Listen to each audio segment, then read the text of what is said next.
Sound of Economics Live. I'm Giuseppe Porcaro, the Head of Outreach and Governance at Bruegel. And I'm Guntram Wolff, the Director of Bruegel. I am Maria Demertzis, the Deputy. And I'm André Sapir, Senior Fellow at Bruegel.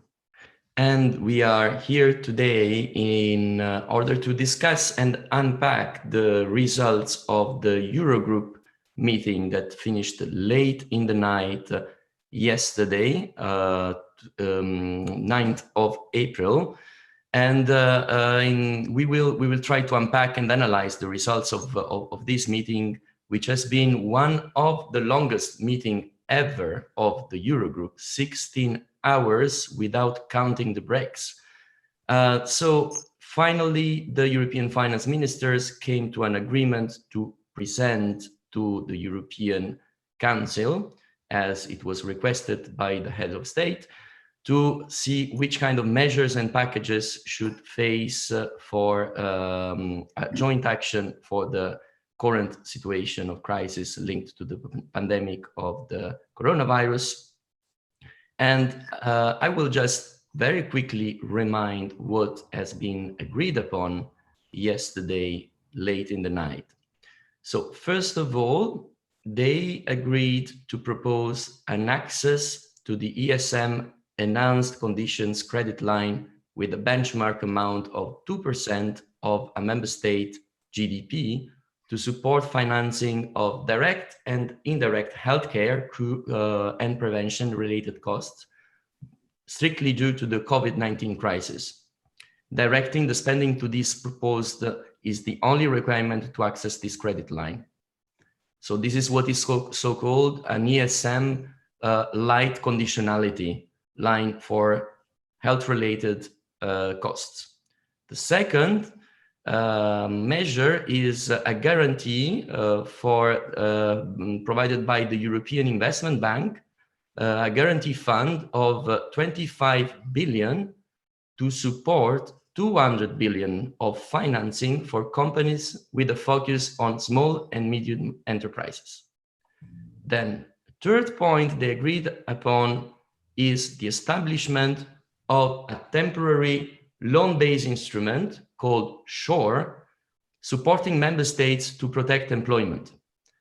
Loans on favorable terms will be provided to member states up to 100 billion euro, building on the EU budget as much as possible and on guarantees from the member states. And fourth, last but not least, they agreed to work on a recovery fund to kickstart the economy in line with the European priorities after the crisis. Apparently, there was a broad agreement to disagree on the financing of the fund, with mutualized debt insurance being favored by some and strongly opposed by others, as we all know, as we've been reading in the press. So, Maria, André, and Guntram, which are your first immediate reactions on those measures? Well, so perhaps my first reaction, Giuseppe, is that I'm glad that there is a deal. I think if we had failed to have a deal, it would have been a disaster. So the first thing is it's good to have a deal. I guess my second point is the deal is of a relatively small size. So it is basically a deal that supports the borrowing of member states. The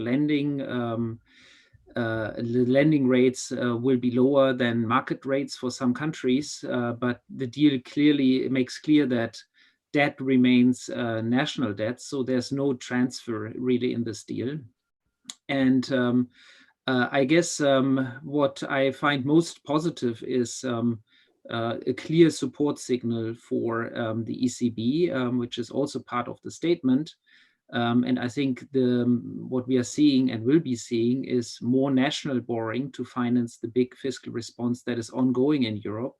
And that debt will to a significant extent be bought by the European Central Bank through its PEPP program, or even a second PEPP program later down the road. And it's good that there's political consensus to agree on a package and to agree that the ECB actually supports national borrowing. So that's the positive, but overall the size of the package and the risk-sharing element is very limited, and so the support in terms of fiscal support that is granted to weaker member states is actually relatively small. André, what is your take? I'm in broad agreement with what Guntram has just said. I would say it's okay. What was done yesterday really matched my expectation. It's not bold, but it's a good start. Indeed, it would have been a disaster if they had not agreed yesterday. But personally, I did not expect more at this stage. In a sense, one is back to where we were during the sovereign debt crisis, where it took many Eurogroup meetings to each time increase the firepower.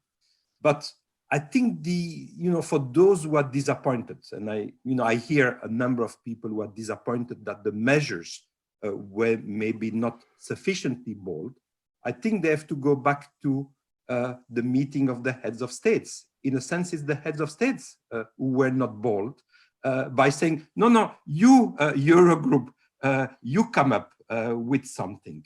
If one wanted to have something bolder, it would have been for the heads of states to really take the main initiative here. Here, the heads of states will react to what the Eurogroup has done, will endorse it. In a sense, okay, the Eurogroup functions in a very different manner than the ECB. When the ECB announces measures, they are bold measures. The Eurogroup just does not operate that way. So my expectation was that there would be an agreement. It would be an okay agreement to start with, and it will keep the ball rolling, but there will need to be other meetings down the road to go further. Thank you, Andrea. We are going to come back to a couple of your reflections, especially also the politics of what is going to happen in the next steps and what is going to be the role of the head of states, because you pointed out this is not completely a closed process yet. And Maria, what is your opinion, your first reactions to this package? You started, Giuseppe, by saying that this was the longest Eurogroup ever. It's very hard to believe that this is true. Some of us remember that Eurogroups of 2015, they were very long. You would have hoped that we have easier ways of communicating, easier ways of agreeing with each other. So that in itself is not a good sign that it's extremely difficult to agree. Now, I take the point that this is a much bigger shock than it was back in the financial crisis. So the problems are bigger, and therefore, the ability to agree and a compromise would be bigger. But still, the very fact that it took us such a long time to come to some agreement is, in my reading, a disappointment. However, I do share, and it's emphatically share, the view that some agreement is better than no agreement.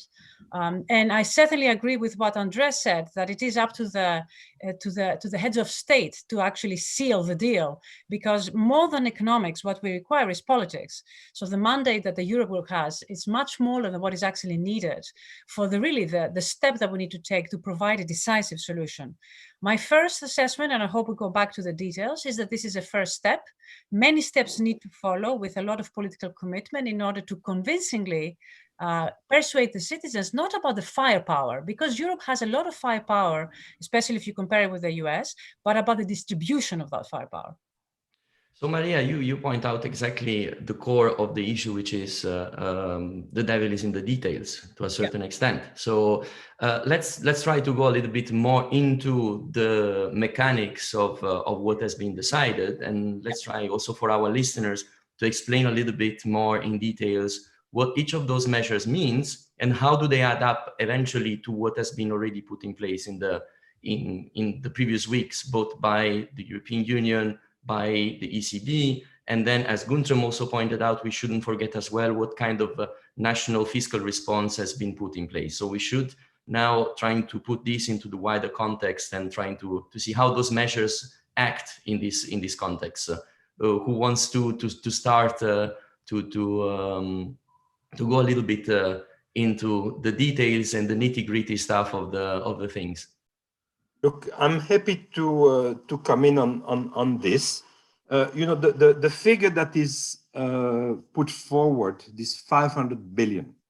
The 500 billion, half of that 500 billion is what would come potentially through the ESM. There, you know, we have given this figure 2% of each of member states' GDP. So if you look at the euro area GDP, 2% of euro area GDP is 240 billion. So half of the 500 billion is what the ESM could potentially lend to member states. Now, it's clear that not all member states will go to the ESM for borrowing. Certainly Germany is not going to go there. So the figure of 240 billion is the maximum figure that could be released via the ESM. But as Maria has just indicated, the real issue is that there are distributional questions here. For some countries that are particularly hit by the health crisis, and therefore also by the economic crisis that is unfolding from there, some of those countries, as we have seen, they have difficulties to put forward national measures.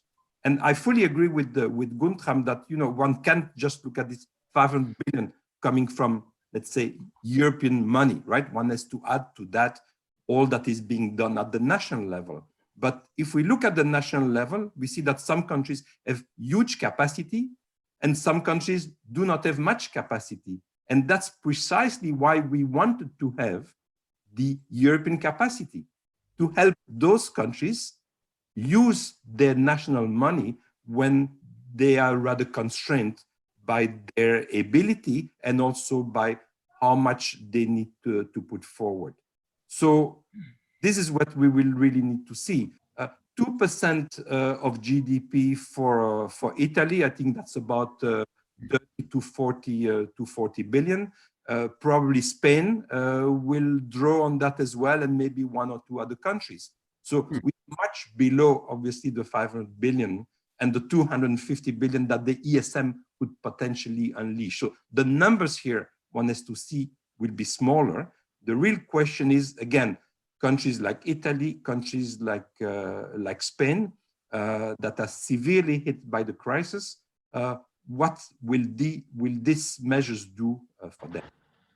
Speaking about what, Guntram, just speaking about what these measures do, I have an interesting question from Aleš Gaube from the daily Dnevnik in Slovenia, a journalist, who is asking if you can please explain how companies and citizens will benefit by each pillar of the plan adopted by the Eurogroup. And I think this can help us to guide a little bit the way to unpack each of the measures in order to explain to our listeners. Well, perhaps can I take that and also respond a bit to what André said. I mean, perhaps first to André's point. I mean, indeed, the ESM money will probably not be used at all. I mean, it might be used by some countries, and if it's used, that money is actually quite limited. My reading of why we have the ESM part of the package is as a stopgap measure in case we see sovereign spreads rise, and we want to essentially initiate the OMT program. At the moment, so the OMT program being the program where the ECB, after an agreement of the ESM, can actually buy national debt of a specific country at a large scale, deviating from the capital keys. My current reading is that the Eurogroup actually supports a strategy of the ECB buying lots of sovereign debts of all countries, so as to allow those countries, all of those countries, to actually be able to borrow in the markets. And so I'm saying we are almost the Eurogroup is almost endorsing the fact that we move a bit away from monetary dominance towards fiscal dominance, to use a technical term. So in other words, giving the fiscal authorities the scope to actually borrow and essentially absorb that in the balance sheet of the ECB. And I think that's a good thing.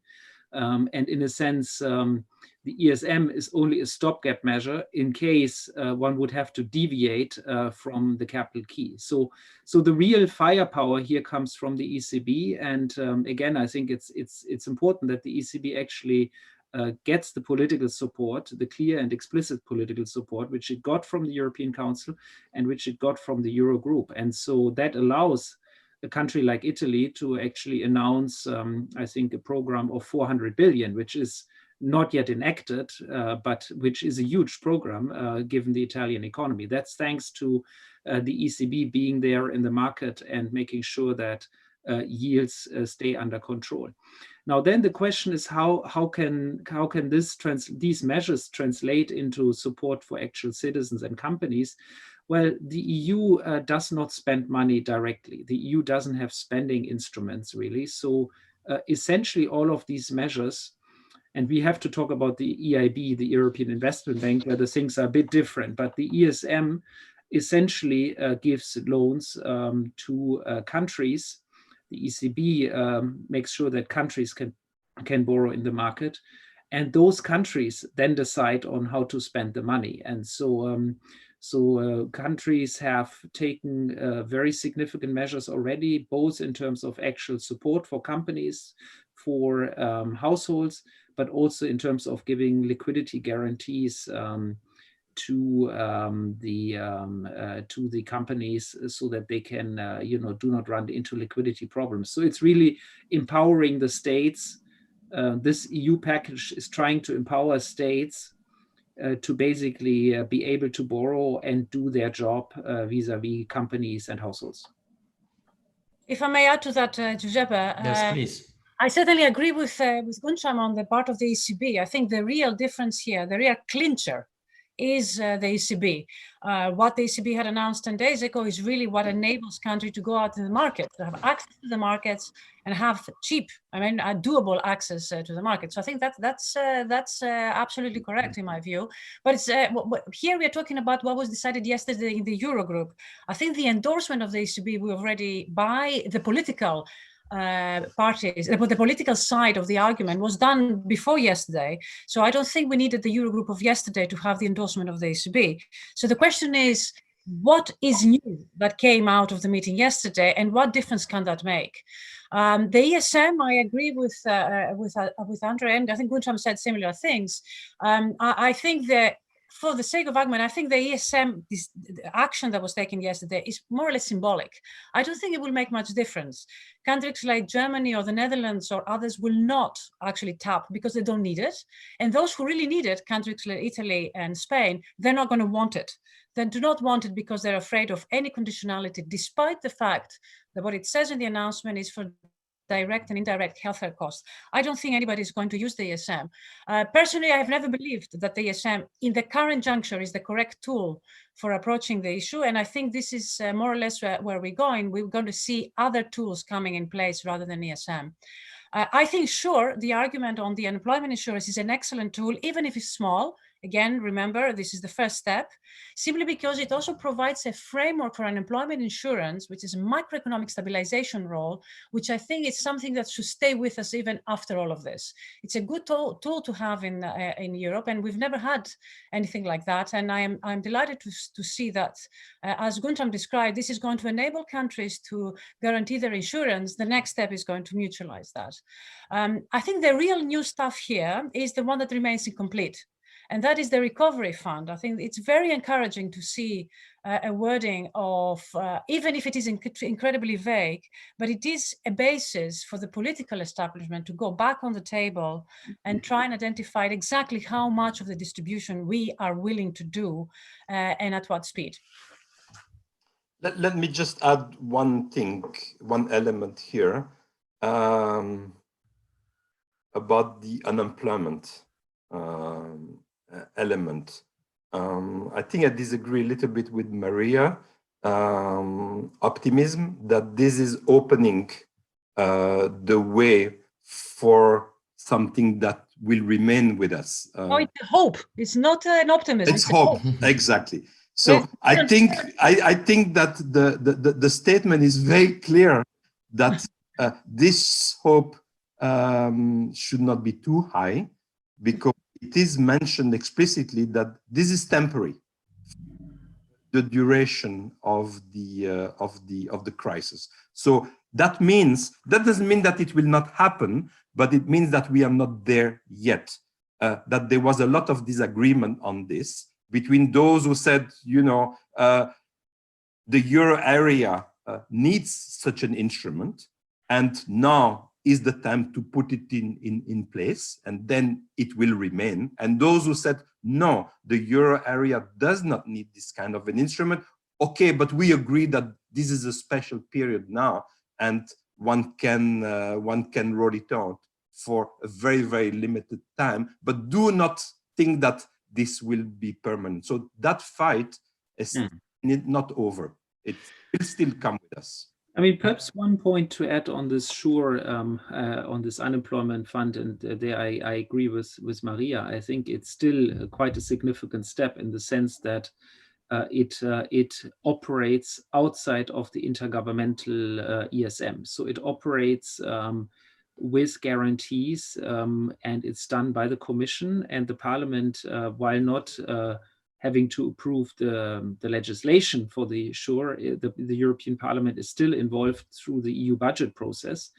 And so in that sense, it's actually quite a change to the previous Eurozone rescue mechanisms that we've created, which were all based on intergovernmental methods. And so it gives a bit of a different flavor to the whole package. And it allows also to give, I think, the 100 billion, I mean, they can really be directed to the countries hardest hit. And so in that sense, I'm positive, but I agree with you, André, we don't know whether this will be permanent. And of course, the resistance in the north of Europe to anything that sounds permanent is huge. And perhaps one of the mistakes in this debate at the beginning was that some in the south of Europe thought this is now the way to introduce a permanent transfer union in the Eurozone, and that created a lot of opposition in the north of Europe. I think we're just politically not there, and so it seems to me creating something that's strong for the current situation is already an achievement. And then, I mean, sure, it's one step, it's a small step, but at least it's a step. Okay, but let me take back this point. Something strong for the current situation. Is that something strong for the current situation? Is this strong enough? And I have a question from a journalist from Italy, Tommaso Galavotti from ADN Kronos, a news agency, who is asking exactly this. Do you think that the package adopted by the Eurogroup is enough to save Italy from disaster? Obviously, he also points out that they won't use the ESM, and Corona bonds seem quite far away, as you just explained. So he would like to have a comment on this. May I jump in onto this? I have learned to listen to André's sense of realism, and I think that is exactly what he's doing also here.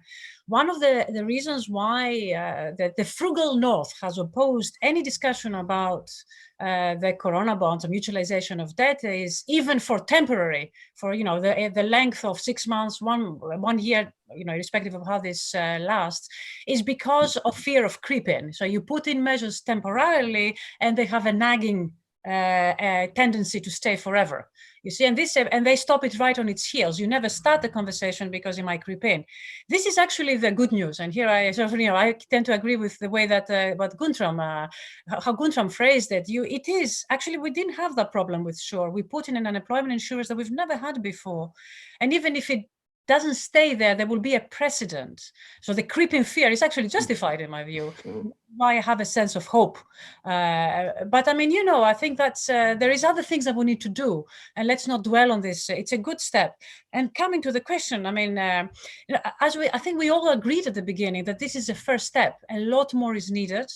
And I think the Italians at this point will be looking for explicit measures that point in the direction of solidarity and appreciation that the problem in Italy is much bigger. I hope we can come back to this when we talk about debt further down the conversation, because I think there are things we can do now to prevent Italy from coming to the edge. And what we've seen for the Eurogroup yesterday is not enough, but it goes in the right direction. I think we need to be back on the table, but this time at the level of the heads of state. Right. So can I add perhaps on Italy, because the Italian question is of course crucial. I mean, I think the first point to make is really that the downturn we are seeing in Italy is going to be huge.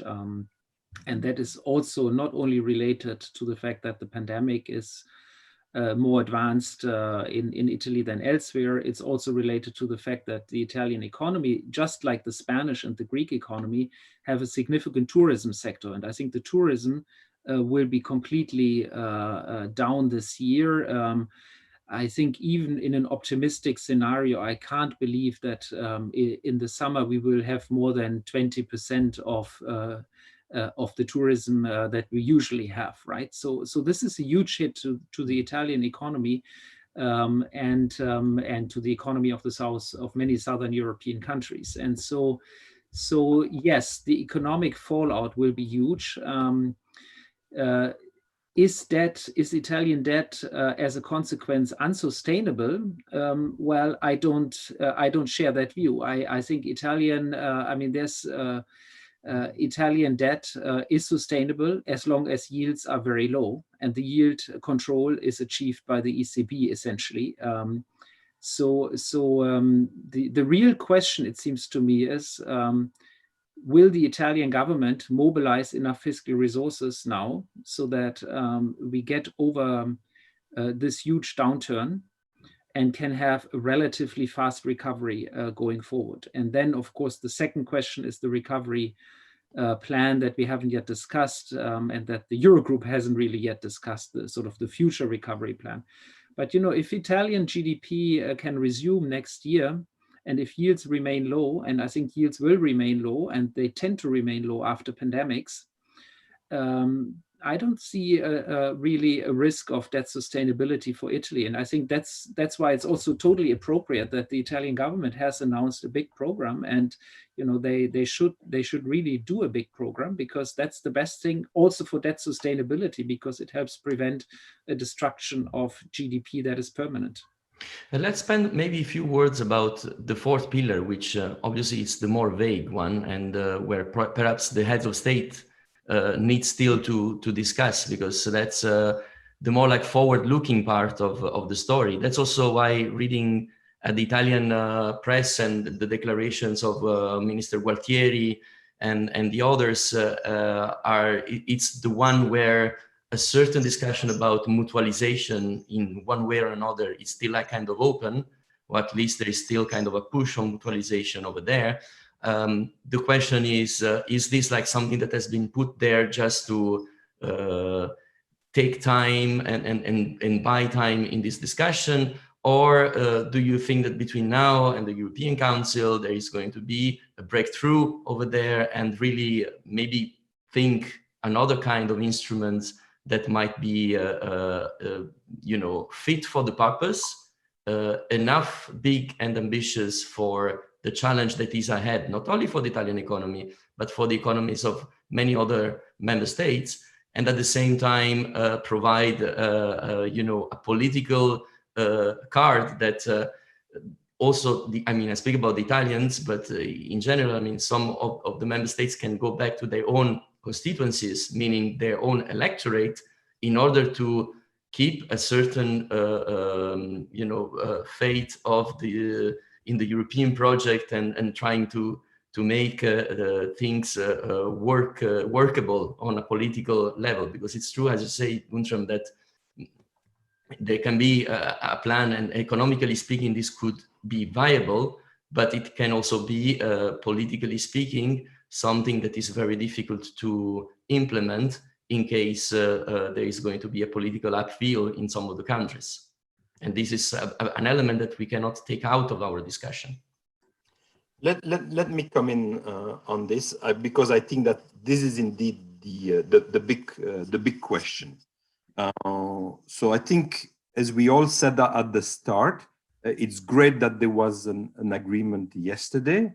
The question now is whether this agreement paves the way towards an agreement on the fourth pillar that has been left out essentially from yesterday's decision. So certainly the fact that there is no acrimony, it seems, between the countries, that every country got something. No country was forced to make a decision or to agree on something that it really did not want, means that everybody's still around the table and everybody wants to continue the journey. So I think politically, this is definitely good, and that should help the heads of states to be able to take the baton and to discuss the recovery plan. Now, what kind of recovery plan? It seems to me that what the French government had put on the table, talking about a recovery fund.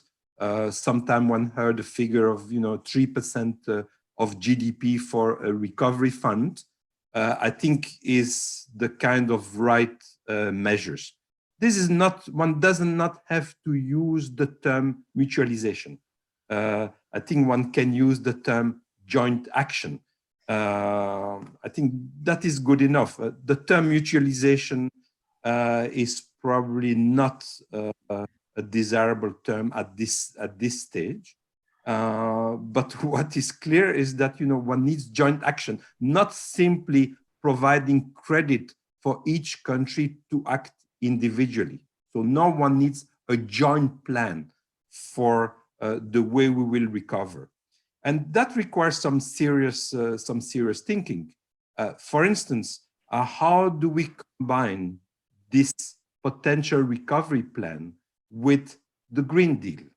That is the kind of question I think that they will have to deal with. This would be desirable, obviously. There was a big plan on the part of the Union, the Green Deal, right? And that was sort of moved towards a new way of Europe and maybe the world to operate in a greener manner, in a more sustainable manner. Well, clearly, one does need a lot of investment to restart the machine. Are we going to put this money, if we can agree on the size, on the package of the money, can we agree that this money should be spent towards greening the European economy, the European society, and reaching the Paris Agreement goal? I think that's going to be the kind of big issue. It's clearly something not for ministers of finance. This is clearly something for the heads of states and governments. Can I come in on this one, Giuseppe? Because I think that's a very important conversation, because it is also about the future, not only about today.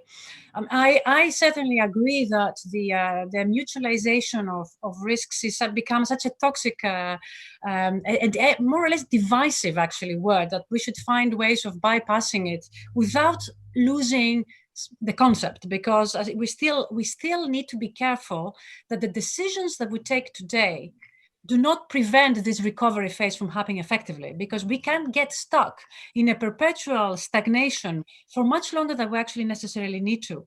And here I'd like to come back to this issue of the Italian debt, because at the end of the day, this is really what happens to the Italian debt is going to be decisive for the rest of Europe, because Italy is big and it's important in this respect. Unfortunately, I don't share the view of, I'm not so optimistic as Guntram is in terms of the sustainability of the Italian debt. There is now possible scenarios where Italy comes out of it with 40 percentage points more on its debt. This is enormous. Correct? A lot of it will be owned by the ECB, but you need a commitment from the ECB that is going to perpetually buying Italian debt. So Italy would never have to buy back from the ECB. The ECB is not going to commit at this stage to perpetual QE. It mustn't, because it's an independent state. So Italy will have continue financing needs. Even at zero interest rate, it will have to buy back the stock, because we're talking about the stock here. It's the stock of debt that matters. And you know, the markets will be looking at Italy in 6 months from now. They will be looking at the stock of debt that is at the hands of the ECB and at the stock of debt that is tradable, and will be making their minds up in terms of whether it's sustainable or not. So this is why I think that, and not just for Italy, but for everybody now, some of the financing of the crisis needs to happen differently than debt, because the stock of debt will be insurmountable, and decisions that we take today should not prevent us from being able to go back to the recovery phase. This is why I think we need to pay attention to monetization discussions, and there are many options out there. Some of it are, are being drawn up at Bruegel, but there are many options out there that we need to think about. The ECB role, how is that going to play out, such that we don't prevent the recovery phase in 6 months from now. I think this is what the heads of state will be discussing in 2 weeks, in 3 weeks, in 4 weeks, and it continues, because Europe moves in small steps and will be taking small decisions. I hope this parameter stays very much on the table.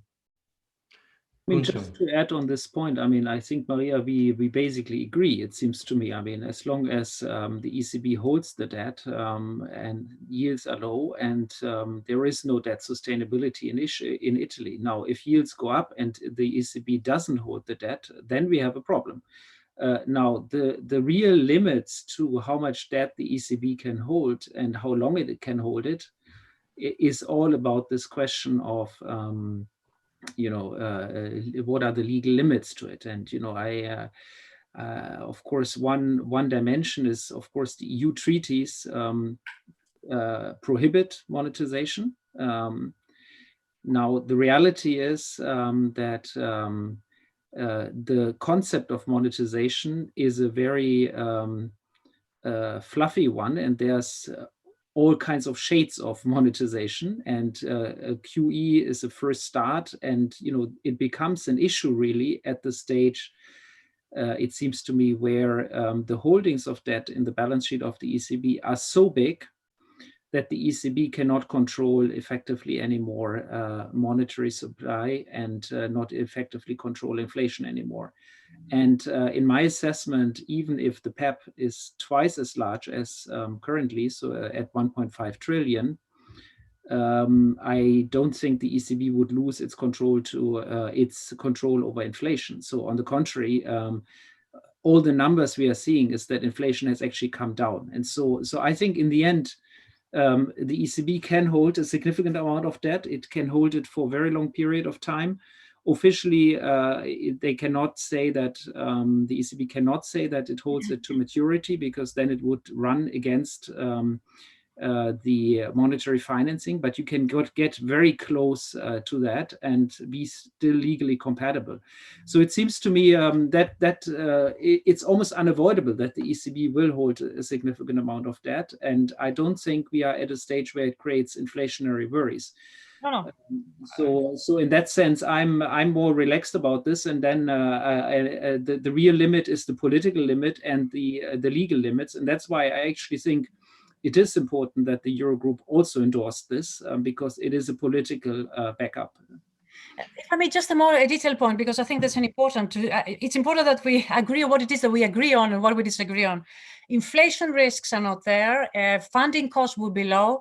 Growth, however, will be low, and the debt stock will be high. All four matter for debt sustainability. So do look good and two look substantially bad. And actually, the prospect of two of the things that will determine the debt look bad. Sorry, growth prospects and the debt stock. I think these are important, and of course the mix of funding is important. So you have parameters that can tip you on the bad equilibrium.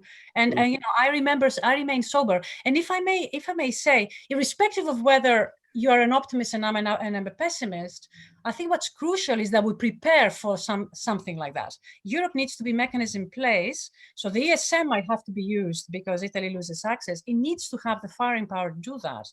So I think even if you, and I hope you're right, but I'm not so sure, we need to prepare for such an event down the line. Okay, I think that we have a few questions from the audience, which are very interesting. They are a little bit about everything we've been discussing so far. But I see that there are a couple of questions about the recovery plan, which are linked to the EU budget and specifically the MFF, because we were there now to discuss a little bit about the follow-up and the fourth pillar. And there are a couple of questions about the MFF and asking if we can elaborate a little bit more on the issue of the multi-annual financial framework, which is mentioned in the Eurogroup statement. Actually, this question is coming from Panos Karvounis, who is a former head of the Commissioner representation in Greece. I mean, on the MFF, unless André, you want to take it, or Maria. No, go ahead, Guntram, you're bestly positioned for this. No, I'm not so sure. I mean, I think on the MFF, I mean, just perhaps to remind our listeners, the next multi-annual financial framework will start next year. It will last for 7 years, and its amount is undecided and its distribution is undecided. It is typically around 1% of GDP. And so over a period of 7 years, we're talking here of something like €1 trillion or a bit more. So that's just the numbers. I think the Eurogroup has mentioned that they will review this. I think the German finance minister, Olaf Scholz, has already said that it's clear that Germany will pay more into the MFF as a consequence of the pandemic. And I'm sure Italy will pay less as a consequence of the pandemic into the next 7-year period of the MFF. So the stabilization element that the MFF always had, which is a stabilization of richer countries paying more and receiving less, and poorer countries paying less and receiving more, that element is there, and I think it will be readjusted going forward because of the fallout of the pandemic. So there is an element of redistribution that we will see that will actually be relevant not just for 1 year, but for a 7-year period. Now, are these numbers huge? No, but for some countries, they are not insignificant. And for Italy, it's actually interesting that Italy in the current MFF is still a net payer. And with the current shock, I would probably expect that Italy becomes a net recipient for the next 7-year period. So a bit of redistribution is going to happen through the MFF. But as you know, these negotiations are always very difficult, exactly because of this, because of the redistribution element. So Guntram, still continuing on the potential instruments, there was another question about BIC. Is that an instrument heads of states and governments could explore as financially innovative to use for the recovery fund? The BIC is the budgetary tool dedicated to the euro area, for those that are not familiar to it. And I see Guntram laughing. No, I mean, this instrument isn't in place, right? I mean, it will be part of the next MFF. And so that will be part of the negotiation. But as we all know, what has been agreed for the next MFF with this BIC is macroeconomically extremely small. So I don't see this as a big element. And going still into some of the questions of the audience, I would like to come back, if we can, I mean, for a second on the shore issue, the issue of the employment. There was a question from Bernadette Segol, who is asking us if we can tell her more on the unemployment benefit mentioned earlier on, and what is exactly the agreement saying, and would it be some sort of debt mutualization as well? So if I may, but I'm only going to repeat what Guntram said at the very beginning, which is that this is an EU program, and it's going to be loans to member states, but it's loans without conditionality. So it's because they're not going through the ESM, they will go through the European Commission. It will be a loan. It will be available to all EU states, and will be there to enable countries to borrow from them at very cheaply to finance unemployment insurance. I think that's what the program is there to do, and it will be managed by the Commission, which I think is very good news. Good. And then I had another bunch of questions related to non-Euro area member states, which I think it would be interesting to spend some time on. You know, what it's in for the broader constellation of the members of the European Union here, and what the packages that are being approved now tells us a little bit more about that. Let me take this issue. I think this is something that has been worrying me a little bit for a while. Clearly, at the moment, it is the Euro area countries that are mainly affected by, or some of the Euro area countries that are mainly affected by the pandemic.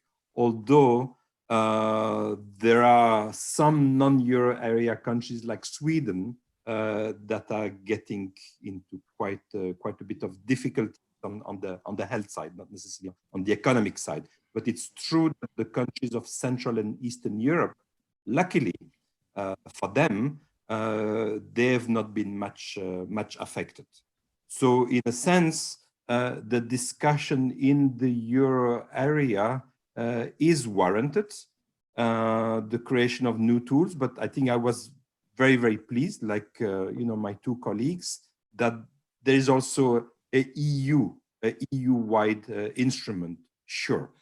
And we don't know what will happen in the months ahead, whether some of the countries that are not in the Euro area, some of the EU members that are not in the Euro area will also need some kind of instrument to deal with their difficulties.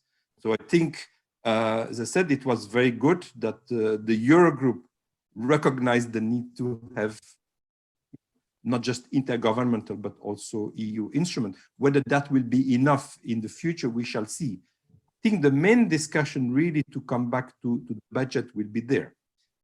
If you look at the current MFF, the current EU budget that is ending its 7-year cycle at the end of this year, it's clear that the main transfers from richer countries to poorer countries is from the Western countries towards the Central and Eastern European countries, because they are the relatively more lower income countries. And those are the countries that are obviously worried that in the next cycle, they will see the transfers that they are getting, that they will see that transfer come down because indeed Italy will have more need, and Italy is losing also in terms of GDP and GDP per capita compared to other countries. So I think we saw already that the negotiation on the MFF was a very complicated negotiation before the coronavirus. Are we expecting that because of the coronavirus crisis, it's going to be suddenly easier to make a deal on the MFF? I think it's the other way around. It's going to be even more complicated. And the dimension indeed here of the core countries versus the South versus the East, this is going to be a really big issue coming. Guntram and Maria, we are coming towards the end almost of the episode, so maybe also a few comments from your side to conclude our conversation. I know it's not a conversation that is closed because this is ongoing, of course, but maybe some concluding remarks to complement what André just said, and also a little bit something that is forward-looking, not just about looking to the actual results of what has been happening yesterday night at the Eurogroup, but looking at the way ahead for that specific process, but the way ahead for Europe in this very exceptional and not great circumstance of the pandemic. Yeah, perhaps if I can start, and then perhaps Guntram has the final word.